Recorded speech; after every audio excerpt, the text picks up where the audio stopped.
Batman, kind of back in the day, the golden age of Batman, the very early comics, they were kind of more like detective focused, very just kind of maybe what you'd say more Sherlock Holmesy kind of thing.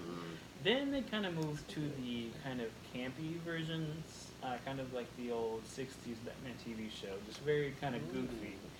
And then Neal Adams kind of took over and was like, Batman is way cooler when Let's he's take this from Bat Boy to Batman. exactly, Batman. exactly. And interesting enough, he was in his own title, Batman, obviously, and then the Detective Comics series. And DC Comics actually were considering canceling the Detective Comics series because sales were so low, because Batman was just kind of like a goofy character. And he came in and was like, let's make him more serious, make this cooler. And so obviously, deeper voice. So sales kind of went through the roof. And obviously, these are amazing covers, and they've withstood the test of time. So now Detective Comics is coming up on their 1000th issue. So could you imagine if they canceled it back in the day at like 350, 380 or something like that? They would have missed out on a crap ton of revenue. So, alright, let's move on to the next book.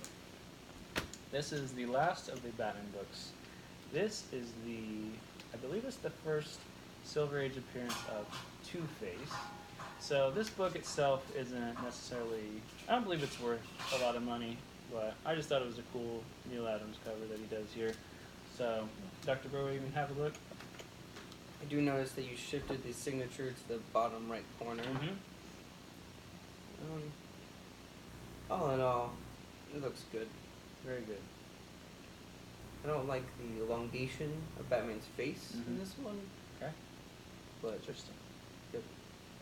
You notice that in all the logos with Batman's face up here at the top, in one he had like a yellow nose, and the last one he looked pretty cool, and this one he has yellow eyebrows.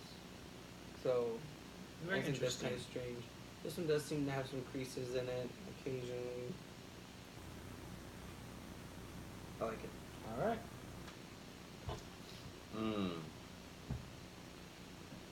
I like that Batman's tied up to the mast of a sailboat. It would seem. That is quite interesting. With Two-Face's face ominously in the sky. I'm not sure how this is going to end. It is a mystery. But Open it up.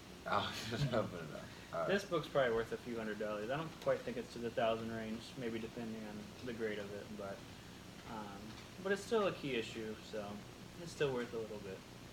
So, all right, we're gonna move on to This is the last... return of Two-Face. Yeah.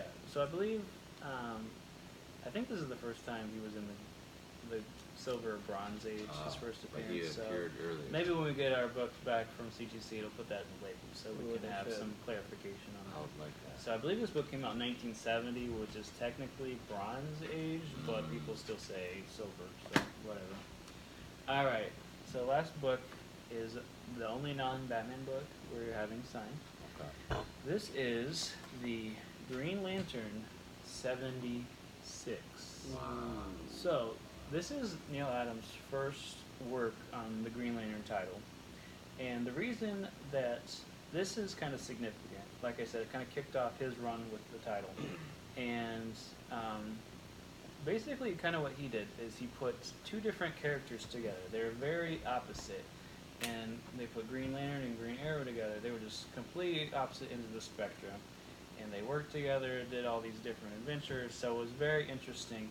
And in these titles, he tackled a lot of hard-hitting issues. There was a few issues later, there was the first kind of drug issue where they addressed like using marijuana, which was kind of groundbreaking for the time. I believe this was 1970.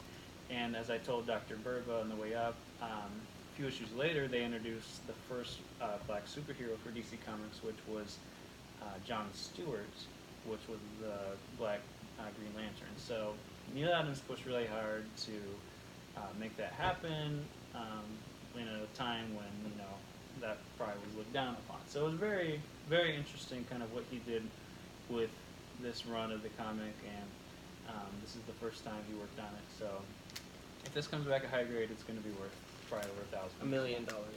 $100 billion. I'm a little concerned that you put his signature over the actual text I know that too. Well, Talk about that. basically, I cut out this a little bit too long. So basically, the book that I referenced that he signed was in this green space right here. So it's not going to be over the actual text. It's probably going to be in this area. So if it is over the text, whatever, I'll get over it. But he's probably signed this book enough. He knows that he's going to sign in the blank space. So that's an error on me. So regardless, it's going to be good. So if anyone watching this video is much better with a box cutter or with tape, please contact. Please leave Kirk, a comment, and we can meet us, and tremendously. yeah, we'll get this done the next time. Even if you could just like tear it, even with your toes, it's probably better. More than likely. More than likely. So that's gonna end. These the scissors that have some plastic bunny ears. Yeah. That you can't cut yourself with this them. one- You do the safe ones. These were kind of just ghetto Amazon order. Like it was like a box of 10 of these box cutters for like $5 or something. Probably maybe not the best idea, but regardless. So let's end this video. I would like you guys to maybe pick pick your That's best, my favorite time. your of the- favorite the compilation. cover Okay. and why.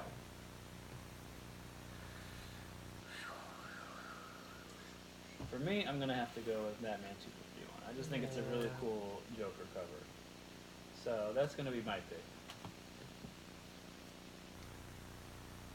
I would have probably picked that one as well, but I'll pick something different. Mhm. So I will go with the one featuring Ra's al Ghul, All right. and that's because it says right here in the caption, he dies. And it looks like Robin's been shot. So does Robin die? Does Batman die? Ra's al Ghul? Maybe the hand. It's ominously holding the gun. Who dies? All right. Time Alright. will tell. I would say the Two-Face. Wow. Okay. Interesting. Yeah. So I like the fact that he's tied to a massive ship. I mean, who saw that coming? And I like that the face is just kind of in the sky. What does that mean? Has he gone like all Wizard of Oz almost? You know, and just like. But yeah, I think I want to open this one up. Okay. All right. Well, we'll do that never. So appreciate your guys' input, and obviously these are amazing, and we're excited about having them signed tomorrow, and we're gonna be very excited to be at the Cincinnati Comic Convention. Yeah. So Maybe we should film some stuff while we're at the convention. We probably to should. share with our Yeah, fans. that's a Exactly. good idea. So be on the lookout for that if it happens. But we'll When see. it happens. When it happens. So that's all for now, and thanks for tuning in.